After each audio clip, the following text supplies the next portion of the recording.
কলি, ওই তো কলি, ওই তো শ্বাস কলি অজ্ঞান হয়ে গেছে মনে হচ্ছে।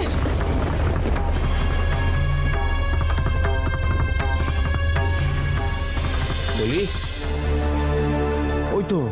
ওই তো জ্ঞান ফিরেছে।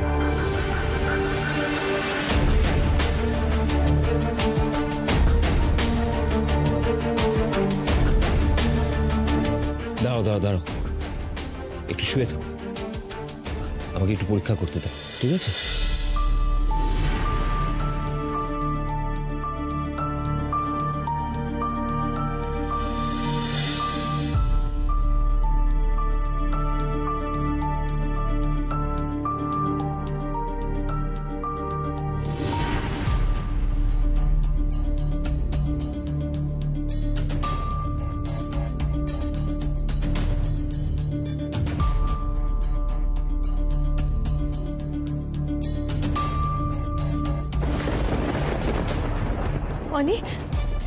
অনি ও হঠাৎ করে অজ্ঞান হয়ে গেল।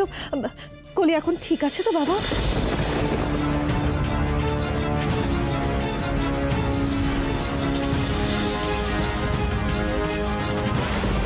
এই রে, দাদা এভাবে বারবার আমার দিকে তাকাচ্ছে কেন? আমি যেন কোনোভাবে ফেসে না যাই। কি হয়েছে ডাক্তারবাবু? কলির কি হয়েছে? আপনি কেন কিছু বলছেন না?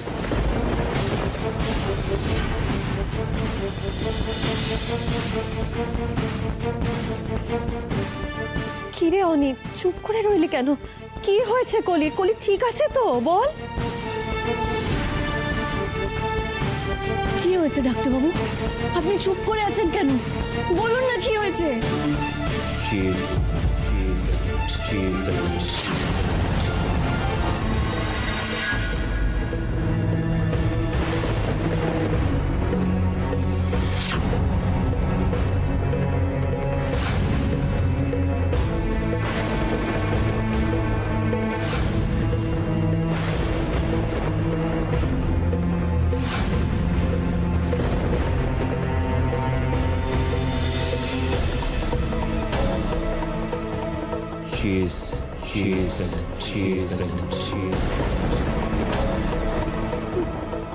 মানে ডাক্তারবাবু আপনি কি বলছেন?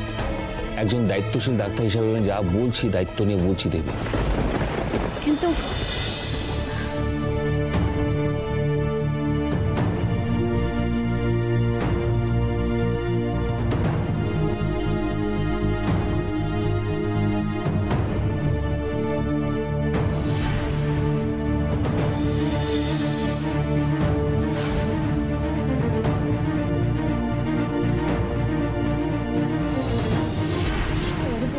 হতচ্ছাড়ি মুখ পুরি, এই ছিল তোর পেটে? কি হচ্ছে? এই ছিল এরকম কাণ্ড ঘটানোর আগে মরে গেলি না কেন? এই ফেলবো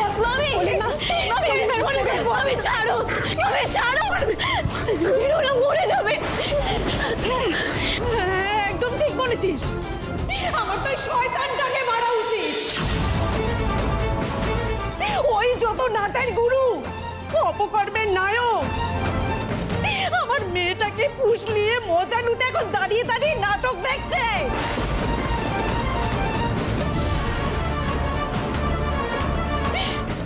এখন যখন কোনো ন্যায্য বিচার হবেই না, আমি তখন ওকে মেরেই আজকে জেল কাটবো। কি হচ্ছে নাকি? আমাদের বাড়ির ছেলের গায়ে হাত দেবে না। একদম আমাদের বাড়ির ছেলের সাথে বাড়াবাড়ি করবে না, আমি বলে দিলাম।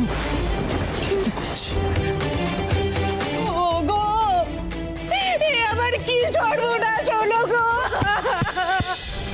ঠাকুর আমায় তুলে নাও, আমি কি করে মুখ দেখাবো লোককে? ঠাকুর ওরে ওরে, আমায় কেউ কষ্টি ধরিয়ে এনে দেরে, আমি মরে যাই। এইবারে ছেলে আমার মেয়ের কি হাল করলো ঠাকুর? আমার কি হবে ঠাকুর? এসব তো কি করলি প্রসেন?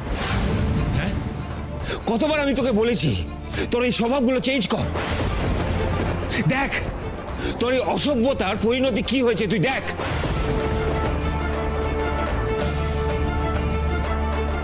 এতটা ইরেসপন্সিবল কি করে হতে পারলি তুই? আমাকে একদম কিছু বলতে আসবি না তুই। নিজের মামি শাশুড়িকে দেখছিস না? এই মহিলা যত গন্ডগোলের মাথা। আরে আমাকে নিজে ডেকে ডেকে বাড়িতে নিয়ে গিয়ে নিজের মেয়ের সঙ্গে গল্প করতে বসিয়ে দিত এই মহিলা, এই মহিলা। আর কোন মা রে, কোন মা নিজের সমস্ত মেয়েকে এইভাবে জোয়ান ছেলেদের দিকে এগিয়ে দেয়?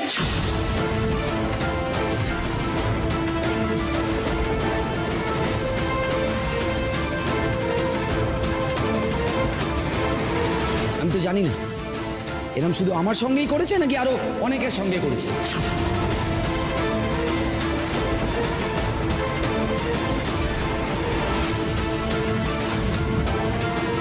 আর আমি কি করেই বা বলবো এই মহিলা এরম কাণ্ড আর কতগুলো ছেলের সঙ্গে করেছে? আমি তো বলছি এই মা মেয়ে দুজনেই চরিত্রহীন, আর এই পরিবারটাই ফালতু। এই কলি কার পাপ নিজের ভেতর নিয়ে ঘুরে বেড়াচ্ছে তার কোনো ঠিক ঠিকানা নেই। আর এখন কাউকে না পেয়ে এই পাপের বোঝা আমার মাথায় চাপাতে এসেছে।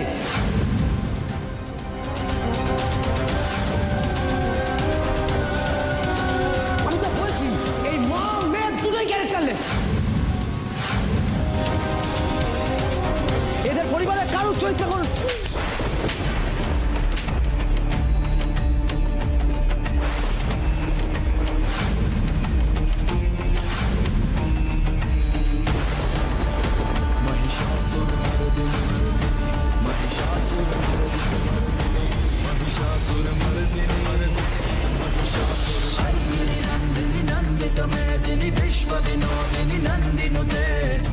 খবরদার, খবরদার বলে দিচ্ছি, আমার বোন বা ওদের চরিত্র নিয়ে আর একটাও বাজে কথা তুমি বলবে না।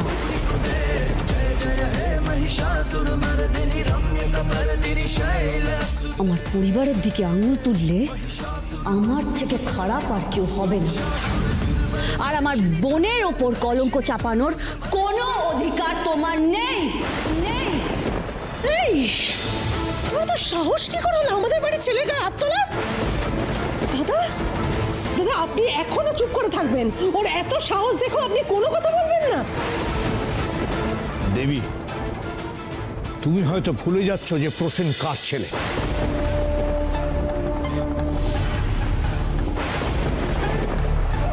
ও কেমন ছেলে সেটা বড় কথা নয়, বড় কথা হচ্ছে ও কার ছেলে। এই বাড়ির বড় কর্তা, এই গ্রামের মোড়ল, সবাই যাকে রাজাবাবু বলে ডাকে, ও তার ছেলে। আর তোমার এত বড় সাহস হয় কি করে, এত বড় স্পর্ধা হয় কি করে যে তুমি আমার সামনে দাঁড়িয়ে আমার ছেলের গায়ে হাত তুলছ? কেন মেজকা? ওই গ্রামে মোড়লের ছেলে বলে ওর অধিকার জন্মে গেছে, কেউ যা খুশি তাই করবে, অপমান করবে, একটা মানুষের লাইফের সাথে ছিনিমিনি খেলবে। কিসের বিচার তোমার?